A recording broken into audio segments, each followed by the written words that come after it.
Thank you. బాగుంది. ఈ సంక్రాంతికి ఫస్ట్ టచ్ బాగుంది. ఓపెనింగ్ బాగుందయా. వచ్చిన మీడియా అతిరథ మహారథులకి అందరికీ కూడా, అలాగే ఇక్కడికి వచ్చిన ప్రేక్షక దేవుళ్ళకి, టీవీల్లో చూస్తున్న అతిరథ ప్రేక్షక దేవుళ్ళకి అందరికీ కూడా, నా కుటుంబ సభ్యులకి అందరికీ కూడా సంక్రాంతి శుభాకాంక్షలు. బాగుంది కదా ఓపెనింగ్. సో మజాకా ఇక్కడ ఉన్న వాళ్ళు అందరూ విన్న తర్వాత నేను నా కథ, ఎందుకంటే ఒక్కొక్క అడుగు ఎక్కుతూ లాస్ట్గా నా దగ్గరకు వచ్చింది. లైట్గా లైన్ నాకు ముందే తెలుసు, ప్రసన్న గారు ఎప్పుడో ఒక 5 years బ్యాకే లైన్గా తెలుసు, కానీ డీటెయిలింగ్ తెలియదు. అప్పుడు లైన్గా నచ్చింది, తర్వాత డీటెయిలింగ్గా మళ్ళీ విన్నాను, నాకు బాగా నచ్చేసింది మజాకా. సో అందరూ కూడా టీజర్ లెవెల్లో మాట్లాడమంటున్నారు, నేను కూడా అదే పరిస్థితిలో ఉన్నాను, ఎందుకంటే నిద్ర విపరీతంగా వచ్చేస్తుంది. డే అండ్ నైట్ షూటింగ్లు కొడుతున్నా, సో అసలు ఓపిక కూడా లేదు.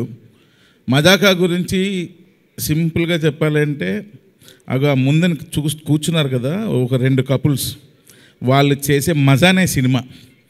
వాళ్ళు నలుగురు ఏ విధంగా కొట్టుకు చచ్చారో ఈ మజాకాలో కనిపిస్తుంది. కలవడం కోసం కొట్టుకు చేస్తారు వాళ్ళు, విడిపోవడం కోసం కాదు. సో యాక్చువల్గా ఇక్కడ సౌండ్ సిస్టమ్ బాగాలేదు, మీకు కరెక్ట్గా అర్థం కాలేదు, కానీ మీరు ఇంటికి వెళ్ళి మీ యూట్యూబ్ ఓపెన్ చేస్తే డైలాగ్ పంచులు అయ్యి మీకు బ్రహ్మాండంగా అర్థమవుతాయి. సినిమా అవుట్ అండ్ అవుట్ మొత్తం కామెడీయా, చాలా full comedy, family entertainer. Rao Ramesh గారు చూసారుగా, ఎగురుతంతున్నారు లుంగి ఎత్తి మరి. So full family entertainer. అయితే ఈ సినిమాకి అన్సు లాంటి, ఎప్పుడో నేను యంగ్స్టర్గా ఉన్నప్పుడు లేదా నా చిన్నప్పుడు నాకు గుర్తులేదు, మన్మధుడు సినిమా చూసి ఏంద్రా ఈ అమ్మాయి లడ్డులాగా ఉంది అనుకునేవాడిని. అప్పుడు ఆ అమ్మాయిని చూడడానికే మన్మధుడు సినిమాకి వెళ్ళిపోయేవాళ్ళం. మూర్తి గారు కరెక్టేనా? మూర్తి గారు, ఈ అమ్మాయి అనకాపిల్లో మనం అమ్మాయిని చూడడానికే ఓ రేంజ్లో ఉండేదే బాబు, మీకు తెలియకపోతే ఒకసారి పెట్టి చూడండి, నెక్స్ట్ లెవెలే. సో అలాంటి అమ్మాయి ఒక్కసారి ఈ సినిమాలో హీరోయిన్గా కళ్ళ ముందు రాబోసరికి అసలు ఏంది ఇది నిజమేనా అనిపించింది. ఇప్పటికీ అలాగే ఉందా? కొంచెం సన్నబడింది, నేనే కొంచెం తిని పెంచమ్మా, తెలుగుకి సరిపోదు, కొంచెం అన్నీ కొంచెం ఎక్కువ సైజుల్లో ఉండాలని చెప్పా. పర్లేదు, కొంచెం ఇంప్రూవ్ అయింది, నెక్స్ట్ టైంకి బాగా ఇంప్రూవ్ అవుద్ది. అలాంటి అమ్మాయి మళ్ళా మజాకాకి ఎంటర్ అవ్వడం నిజంగా చాలా హ్యాపీగా ఉంది. సినిమాలో కూడా మన్మధుడిలో ఏ రేంజ్లో అమ్మాయిని ఫీల్ అయ్యారో మజాకాలో కూడా అలాగే ఫీల్ అవుతారు. కాకపోతే అక్కడ నాగార్జున గారి పక్కన, ఇక్కడ రావు రమేష్ గారి పక్కన. సో ఎక్సలెంట్గా చేసింది. కాకపోతే పాపం అంతా లండన్ ఇంగ్లీష్. ఇప్పుడు వరకు ఇన్ని రోజులు షూట్ చేసాం, కానీ గుడ్ మార్నింగ్ తప్ప ఏ మొక్క నాకు అర్థం అవ్వలా ఏం చెప్తుందో. అంత అంటే ఇంగ్లీషు నాకే అంతంత మాత్రం వచ్చు. ఈ అమ్మాయి జెట్ స్పీడ్లో మాట్లాడుతుంటుంది, అది మామూలు రేంజ్ కాదు.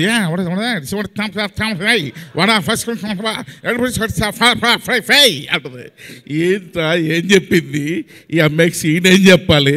ప్రసన్న గారు డైలాగ్ చెప్పండి చాలు, నా పని నేను చేసుకుంటాను. అలాగే పని చేసాం. అంత సూపర్ ఇంగ్లీషు, కానీ ఎరక్కొట్టింది. ఆ తర్వాత మా సెకండ్ హీరోయిన్ పేరు వాటరమ్మా, పేరు రీతు సారీ రీతు వర్మ, కరెక్ట్ కదా? ఎస్,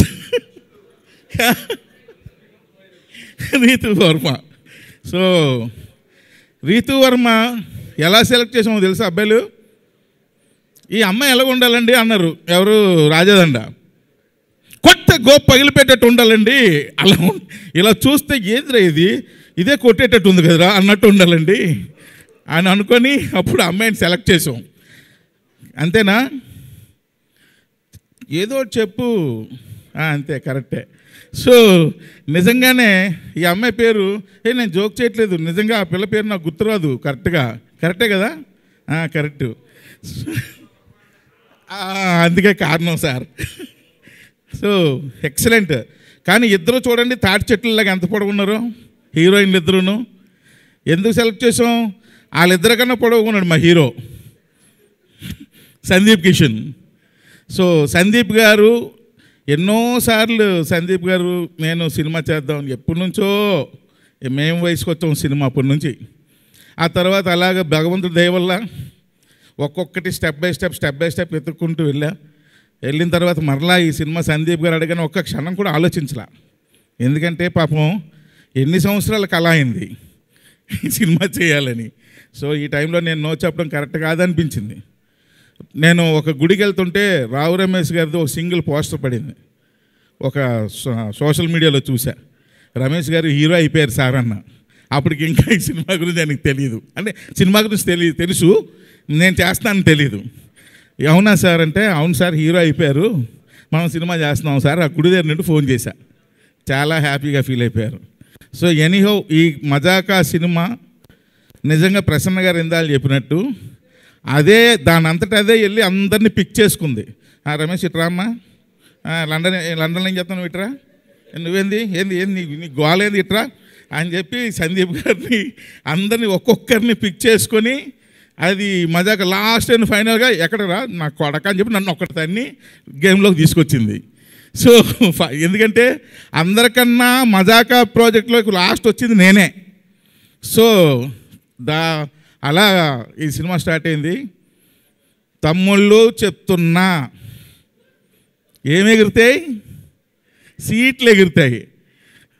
సీట్లు కాదు, ఆ గేట్లు పగులుతాయేమో అని డౌట్ ఈ సినిమా రేపు రిలీజ్ అయిన తర్వాత. అంత కామెడీ ఉంటుంది సినిమాలో, ఎక్సలెంట్గా ఉంటుంది.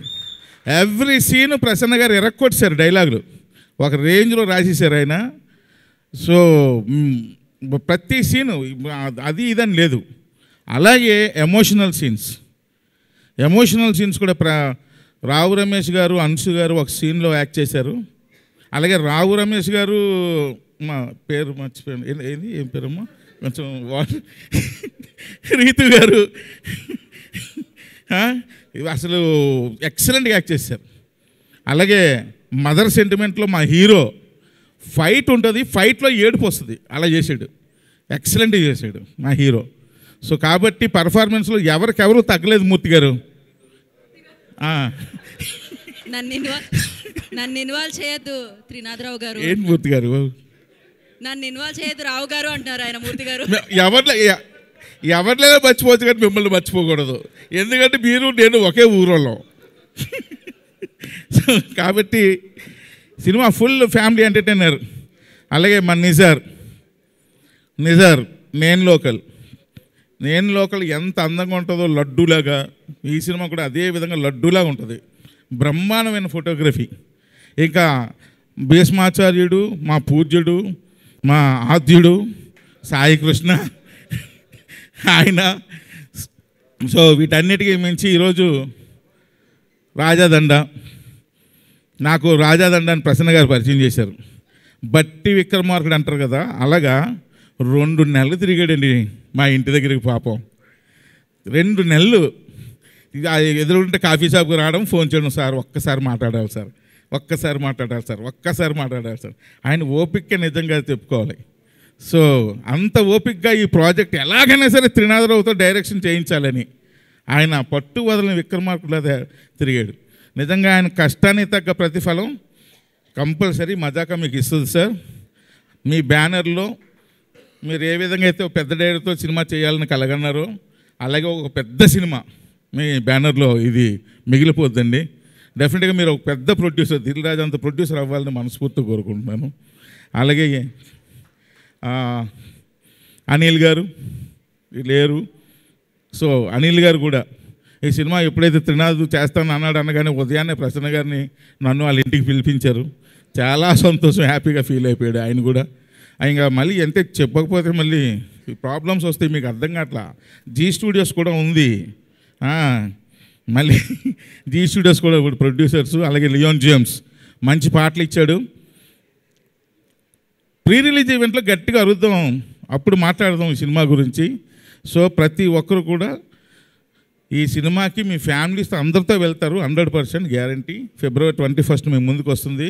ఎంజాయ్ చేయండి, అన్నీ పగలగొట్టేయండి. Thank you very much.